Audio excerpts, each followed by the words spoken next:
My name is Julie, and I'm 30 years old. I work for a foreign investment company. My husband James has a job in services, but his contract is not stable because it gets renewed every year. This uncertainty makes us worried, especially towards the end of the year. James' family values government jobs a lot because his parents used to work for the government, and his sister still does. They don't really respect my job in a private company. Since we got married, we've been living with his family, who always make me feel bad about working for foreigners. In investment firms, the main goal is to make money and pay employees. Some people believe that those who work in private companies couldn't get government jobs. And if you work for a foreign company, it's because you couldn't find a job in a local company. James grew up thinking this way because of his family. So even though his job isn't permanent, he sticks to it because it gives him a certain status and salary. Once, I asked James, who was feeling anxious about his job, if it's safer to have a permanent job in a regular company than being a temporary worker in a government job, especially towards the end of the fiscal year. He quickly replied, "If I'm not a civil servant, it's better not to work at all." It seems like my husband hasn't told his parents that he's working as a temporary government employee, so he keeps asking me to keep it a secret. Also, because of his British nature, he boasts about getting promoted. It's a lie I don't understand, but he wants to keep up appearances to his parents and sister. He doesn't show me his salary statement, but only a small amount is deposited into the account. I asked, "This is James, he's a section manager now. His salary must have increased, right? How much is it now?" My husband quickly replied with just 4 words, "You can earn so much these days." I know I earn a good amount, but I'm not sure how it compares to what a section chief civil servant makes. I work as a bond trader, and most of my salary comes from commissions. Lately, I've been making consistent profits, so compared to other employees in regular companies, I earn quite a bit. When my husband mentioned the amount of money, my mother-in-law looked impressed, but she couldn't compare it to what people earned in her time. "But it seems James is doing well," she said proudly. His sister, who works at the city office, overheard our conversation. If he worked at the city office, he might be at the level of a division head. "Government jobs do pay well, don't they?" she commented. Seeing everyone's reactions, my husband looked even more uneasy. He seemed to regret bringing up my salary and swiftly changed the subject. "Let's not talk about salaries anymore. By the way, someone from the housing company visited recently. Are we considering renovations for this house?" He changed the topic. A sales rep from a housing company had indeed paid us a visit. Sensing my husband's train of thought, I decided to go along with the topic of home renovations. As for remodeling the kitchen, we were. But my mother-in-law cut me off abruptly, shouting, "Stay out of family matters. You're just a daughter-in-law. Keep quiet and do as you're told." She glared at me with a scared look. It seems like she's always unhappy with what I say and do. The main reason for her dissatisfaction seems to be that I'm not a government worker. She's particularly bothered by the fact that I manage my husband's salary and give him an allowance. My mother-in-law thinks my husband earns a lot, and she believes I control all of his money. But in reality, most of his salary goes towards his personal expenses, and our living costs are mostly covered by what I earn. As for my sister-in-law, she doesn't contribute anything to our expenses. You're taking money from an elderly couple who only have their pension. James earns a lot, so you're not struggling, right? She says, without any intention of helping out. Living in my husband's family home means we don't have to worry about paying rent, and we can manage with just my salary. But the atmosphere at home is undeniably tense. Unable to join the conversation about the housing company, I hurriedly cleaned up the kitchen after dinner. Neither my mother-in-law nor sister-in-law offered to help with the housework.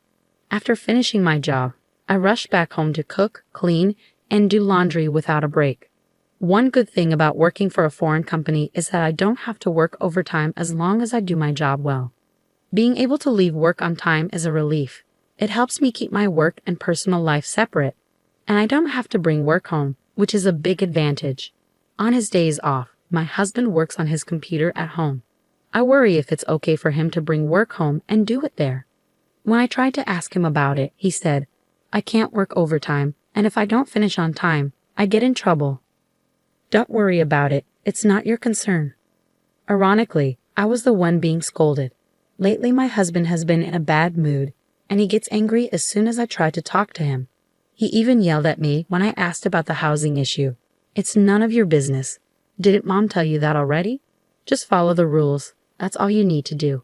Despite taking care of the household chores and finances in his home, I'm unhappy with my husband's attitude of keeping me in the dark.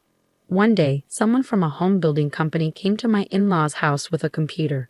Everyone except me started discussing floor plans and looked at housing designs on the computer.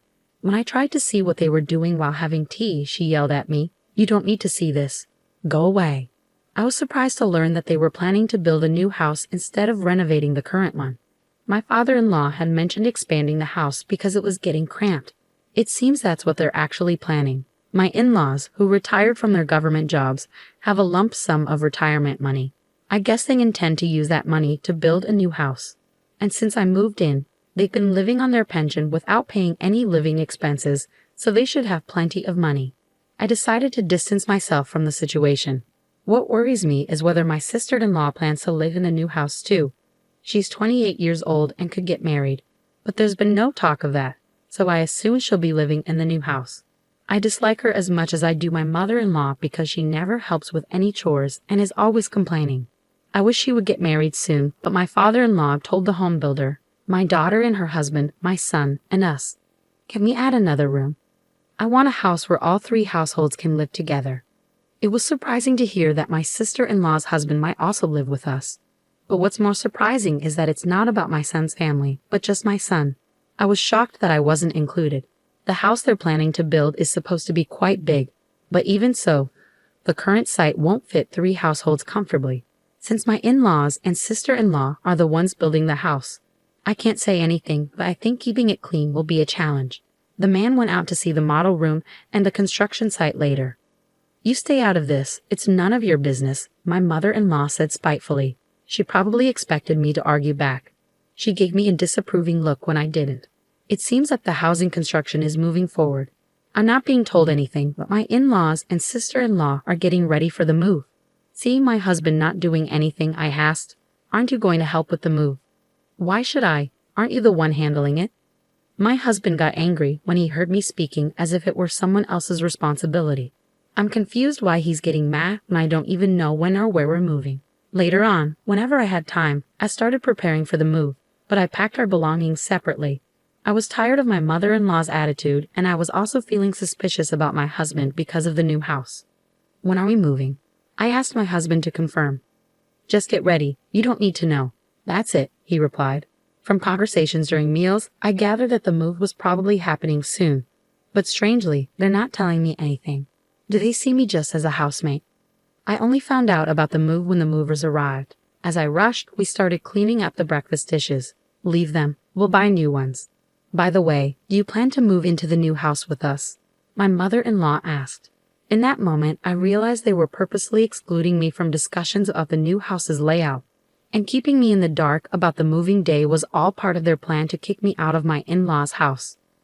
My husband, standing behind my mother-in-law and laughing, didn't say anything. He probably agrees with them. I had packed my things separately from my husband because I had a feeling this would happen. Now I'm being faced with hatred. From now on, only the family will live here. "Do as you wish," my mother-in-law said, looking displeased.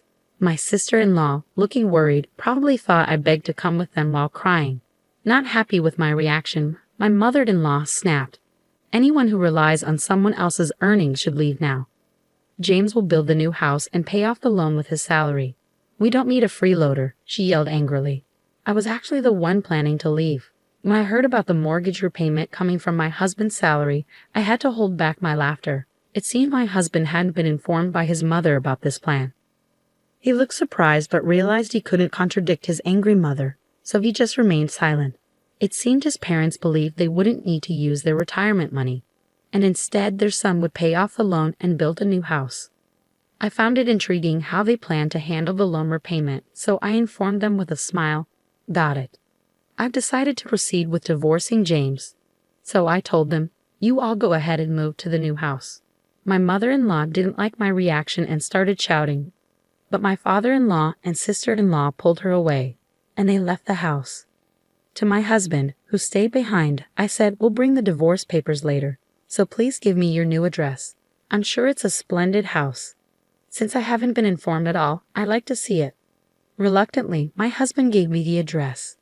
Since I didn't have many belongings, a friend helped me move them.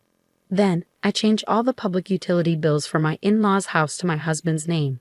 I went back to my parents' house for the time being, and once I was settled, I went to the address my husband gave me to get his signature on the divorce papers. The new house where my husband and his family moved was indeed impressive. It was a grand 3-family home. As soon as my mother-in-law spotted me, she hurried over and yelled, "What are you doing here?" Ignoring her outburst, I asked my husband to sign the divorce papers. My mother-in-law then turned to him and said, "Useless wife. It's because she's not a government worker. Hurry up and say it." With a sarcastic tone, I turned to my mother-in-law and remarked, "What a splendid house. Are you sure you can afford it with James' salary?" My mother-in-law's face turned red with anger. "You're the outsider now, so don't concern yourself with us. Take the divorce papers and leave," she snapped. I wanted to savor the sight of my husband's pale face a little longer, but I grabbed the divorce papers and left immediately, keeping an eye on my furious mother-in-law.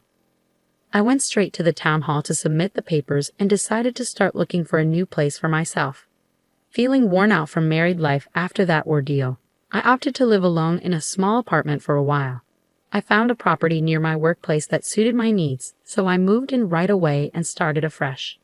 Life became so much more comfortable without roommates boasting about being government workers or leaving all the chores to me. Just as I was starting to put my husband out of my mind, I suddenly received a call from an unfamiliar number. "I can't pay the loan, Julie. Will you come back to me?" "I'm calling from a friend's phone. I can't afford to pay the mortgage, electricity, water bills, or even my phone bill," my ex-husband said, his voice breaking with tears. I assumed he could ask his family for help, so I suggested, "Your sister has a stable job, and your parents are retired with pensions. They should have some savings, right?"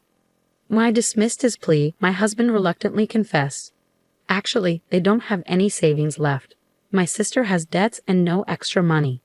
Listening to my husband, it became clear that their retirement savings were nearly wiped out due to investment fraud, and his sister, who lived with their parents, had racked up significant debt by overspending on credit. This proud family of civil servants had nothing to hide. While I was living with them, they might have been able to keep it under wraps. But now that they've moved to a new house, they seem to be struggling to manage their lives and reach out to me out of desperation. However, I had no intention of reuniting with them. I declined their plea and ended the call. After that, the phone rang numerous times, but I continued to ignore it until the calls eventually ceased. Later, when I visited their new house, I noticed a for sale sign. There happened to be someone from the housing company there, so I couldn't resist asking about the in-law family. It turns out they sold the house immediately after it was built, but they still had a remaining loan. The housing company representative also mentioned, "I was surprised by that family. Despite their boasting, they said they would sell right away if they couldn't repay the loan because our relative was a cosigner. It seems to have caused some trouble. It seems that because a relative cosigned their loan, that relative had to take on the debt. Once this became known, considering their past boasting about being civil servants, it appears they're now facing ostracism from their relatives. It's not surprising, really. They caused trouble for a relative who works in a private company by involving them as a cosigner." As I relaxed on my sofa at home, I couldn't help but laugh at the absurdity of imagining what my ex-husband and his family, who no longer had anyone to boast to about being civil servants and were now seen as a nuisance by their relatives, might be going through.